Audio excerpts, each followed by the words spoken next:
सुप्रभात छात्रों। विषय हिंदी, स्पर्श पुस्तिका पाठ 2। अपना अपना पुस्तक निकाल कर पाठ दूसरा डायरी का एक पन्ना लेकर बैठिए। डायरी का एक पन्ना के लेखक है सीताराम सेक्सरिया। आइए जानते हैं लेखक के बारे में जानकारी। 1892 में राजस्थान के नवलगढ़ में जन्मे सीताराम सेक्सरिया का अधिकांश जीवन कलकत्ता में बीता। व्यापार व्यवसाय से जुड़े सेक्सरिया अनेक साहित्यिक, सांस्कृतिक और नारी शिक्षण संस्थाओं के प्रेरक यानी स्त्री शिक्षा के प्रति प्रोत्साहित करने वाले थे। संस्थापक संचालक रहे। महात्मा गांधी के आह्वान पर स्वतंत्रता आंदोलन में बढ़ चढ़कर हिस्सेदारी की। गुरुदेव रविंद्रनाथ ठाकुर या टैगोर, महात्मा गांधी, नेताजी सुभाष चंद्र बोस के करीबी रहे। कौन? सीताराम सेक्सरिया जी। सत्याग्रह आंदोलन के दौरान जेल यात्रा भी की, जैसे 1942 का या 1940 का, 36 का इत्यादि। कुछ साल तक आज़ाद हिंद फौज के मंत्री भी रहे, जिसे नेताजी सुभाष चंद्र बोस ने बनाया था। और भारत सरकार ने उन्हें 1962 में पद्मश्री सम्मान, जो कि एक नागरिक सम्मान है, से सम्मानित किया। इस रेंज में पद्म विभूषण भी है और सर्वोच्च नागरिक सम्मान है भारत रत्न।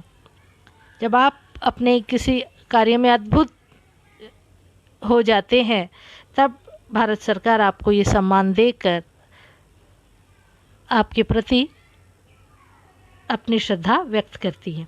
सीताराम सेक्सरिया को विद्यालयी शिक्षा पाने का अवसर नहीं मिला। वो ऐसे स्कूल नहीं गए आपकी हमारी तरह 11 से 5 या 8 से 9, 8 से 3 इत्यादि। स्वाध्याय यानी स्व अध्ययन से ही पढ़ना लिखना सीखा। स्मृतिकण, मन की बात, बीता युग, नई याद और 2 भागों में एक कार्यकर्ता की डायरी उनकी उल्लेखनीय कृतियां हैं, रचनाएं। कृतियां यानी रचनाएं। आइए देखते हैं पाठ प्रवेश। अंग्रेज़ों से देश को मुक्ति दिलाने के लिए महात्मा गांधी ने सत्याग्रह आंदोलन छेड़ा। और महात्मा गांधी भारत कब आए? 1915 में। इसके पहले वो साउथ अफ्रीका में थे और वहाँ पर रंग भेद नीति, रेशियल डिस्क्रिमिनेशन के खिलाफ एक सफल आंदोलन उन्होंने छेड़ा था, और जिसे उन्होंने रंग भेद नीति जिसे कहते हैं के प्रति आंदोलन को ये भी किया था।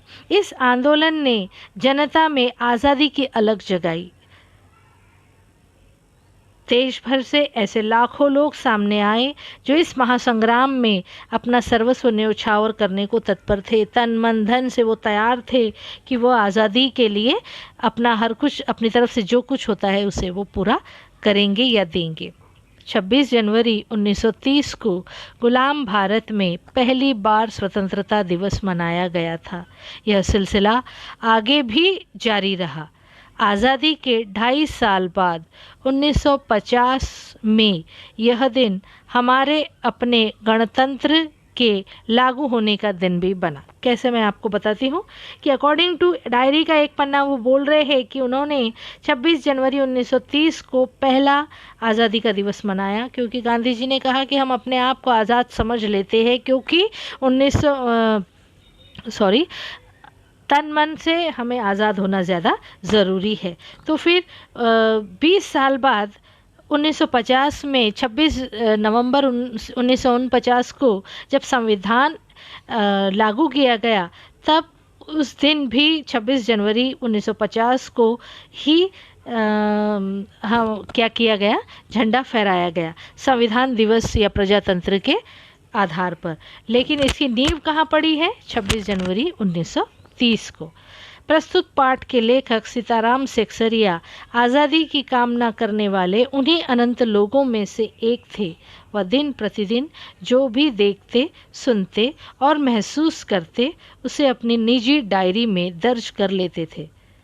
यह क्रम कई वर्षों तक चला। इस पाठ में उनकी डायरी का 26 जनवरी 1931 का लेखा जोखा है। आज बोलकर लिखेंगे वो, क्योंकि केवल एक दिन का ही उसमें होता है डायरी लेखन में। इसलिए नेताजी सुभाष चंद्र बोस और स्वयं लेखक सहित कलकत्ता के लोगों ने देश का दूसरा जन्मदिवस, यानी जिसके बारे में पाठ है कि डायरी का एक पन्ना 26 जनवरी 1931 के बारे में जो लेखक ने लिखा है, यहाँ पर उसी की बात है। अंग्रेज़ प्रशासकों ने इसे उनका अपराध मानते हुए उन पर और विशेषकर महिला कार्यकर्ताओं पर कैसे कैसे जुल्म ढाए, यही सब इस पाठ में वर्णित है। यह पाठ हमारे क्रांतिकारियों की कुर्बानियों की याद दिलाता है, शहादतों की याद दिलाता है, साथ ही यह भी कि उजागर करता है कि एक संगठित समाजकृत संकल्प हो, अपने आप में हम सब मिलकर एक वो सोच बना ले, अपनी एक धारणा बना ले सही अच्छी, तो फिर हमारा कोई भी बाल नहीं बांका कर सकता। आइए पाठ की ओर रुख करते हैं। डायरी का एक पन्ना 26 जनवरी 1931। 26 जनवरी आज का दिन तो अमर दिन है। आज के दिन ही सारे हिंदुस्तान में स्वतंत्रता दिवस मनाया गया था। हम सिर्फ सोच सकते हैं कि झंडा फहराने की उनको कैसा लगा होगा, इसके पहले कभी नहीं फहराया गया और उस दिन सबकी सोचने पर वो झंडा फहराया गया और इस वर्ष भी उसकी पुनरावृत्ति थी, रिपीटेशन, जिसके लिए काफ़ी तैयारियां पहले से की गई थी। गत वर्ष अपना हिस्सा बहुत साधारण था, इस वर्ष जितना अपने दे सकते थे दिया था। केवल प्रचार में 2000 रुपया खर्च किया था, तब के 2000 रुपये बहुत बड़ी रकम होगी। सारे काम का भार अपने समझते थे कि अपने ऊपर है, तू कर मैं कर वाली भावना नहीं, जिसको जो लगता था वो करता था और मैंने किया वाली वहाँ पर भावना भी नहीं थी। और इसी तरह जो कार्यकर्ता थे उनके घर जाकर समझाया गया था आज़ादी के प्रति, प्रचार के प्रति, जागृति के प्रति, उत्सव के प्रति। आगे बड़े बाजार के प्राय मकानों पर राष्ट्रीय झंडा फहरा रहा था और कई मकान तो ऐसे सजाए गए थे कि ऐसा मालूम होता था कि मानो स्वतंत्रता मिल गई हो। कलकत्ते के प्रत्येक भाग में ही झंडे लगाए गए थे। जिस रास्ते से मनुष्य जाते थे उसी रास्ते में उत्साह और नवीनता मालूम होती थी।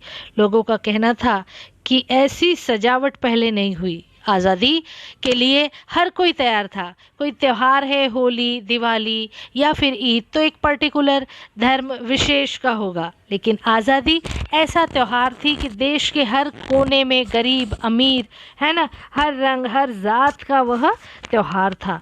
पुलिस भी चाहती थी कि ऐसा कुछ न हो, इसलिए वह अपनी पूरी ताकत से शहर में गश्त देकर प्रदर्शन कर रही थी। मोटर लारियों में सार्जेंट और गोरखे प्रत्येक मोड़ पर तैनात थे कि कहीं पर कोई जमावड़ा न हो, जाहिर सभा न हो, है ना, इत्यादि। कितनी ही लारियां शहर में घुमाई जा रही थी क्योंकि कर्फ्यू लगाया गया था, तो कहीं पर भी सभाएं नहीं ली जा सकती। घुड़सवारों का प्रबंध था, कहीं भी ट्रैफिक पुलिस नहीं थी, सारी पुलिस को इसी काम में लगाया गया था। बड़े बड़े पार्कों तथा मैदानों को पुलिस ने सवेरे से ही घेर लिया था। मॉन्यूमेंट के नीचे जहाँ शाम को सभा होने वाली थी, उस जगह को तो भोर में 6 बजे से ही पुलिस ने बड़ी संख्या में घेर लिया था ताकि वहाँ पर कोई सभा न हो सके। तब भी कई जगह तो भोर में ही झंडा फहराया गया। श्रद्धानंद पार्क, जो एक पार्क का नाम है श्रद्धानंद, में बंगाल प्रांतीय विद्यार्थी संघ के मंत्री जो कि अविनाश बाबू ने झंडा गाड़ा, तो पुलिस ने उन्हें काफ़ी मारपीट की, लोगों को मारपीट की और फिर उन्हें पकड़ कर ले गए। तारा सुंदरी पार्क में बड़ा बाजार कांग्रेस कमेटी के युद्ध मंत्री हरिश्चंद्र सिंह झंडा फहराने गए तो वे भीतर न जा सके। वहां पर काफ़ी मारपीट हुई और 2-4 आदमियों के सिर फट गए। फुट नहीं गए, घड़े की तरह सिर फुटता नहीं है, वो थोड़ा बहुत फटता है, उसमें से खून रिसता है, ठीक है। गुजराती सेविका संघ की ओर से जुलूस निकाला जिसमें बहुत सी लड़कियां थी और उनको गिरफ्तार कर लिया गया। 11 बजे मारवाड़ी बालिका विद्यालय की लड़कियों ने अपने विद्यालय में झंडोत्सव मनाया। जानकी देवी बदालसा बजाज नारायण आदि भी गई थी। लड़कियों को उत्सव का क्या मतलब है बताया गया। जैसे उत्सव में क्या होता है, त्यौहार में हम घर की साफ़ सफाई करते हैं, पानी डालते हैं, स्वच्छ करते हैं, पूरा साफ़ करते हैं, रंगोली डालते हैं, नहा धोकर तैयार होते हैं, अच्छे पकवान होते हैं। उसी तरह देश की आज़ादी का उत्सव भी किसी भी त्यौहार के, धर्म के उत्सव से, त्यौहार से बहुत अधिक बड़ा उत्सव था। एक बार मोटर में बैठकर सब घूम कर देखा तो बहुत अच्छा मालूम हो रहा था। जगह जगह छोटे फोटो उतर रहे थे। ये फोटो इसलिए उतर रहे ताकि हम उसे कल अखबार में छाप सके, और जब ये लोगों को मिले तो पता चले लोगों को कि किस जोश खरोश से हर एक ने अपनी तरफ से देश की आज़ादी का उत्सव मनाया। 2 दिन बाद कई आदमियों को पकड़ लिया गया, जिसमें मुख्य पूर्णदास और पुरुषोत्तम राय थे। आइए प्रश्न देखते हैं। प्रश्नों के उत्तर लिखिए अपनी कॉपी में। लेखक ने आज के दिन को अमर क्यों कहा है? प्रचार में कितने रुपए खर्चा हुए? और जुलूस का भार किस पर था? धन्यवाद छात्रों, पढ़ते रहिए।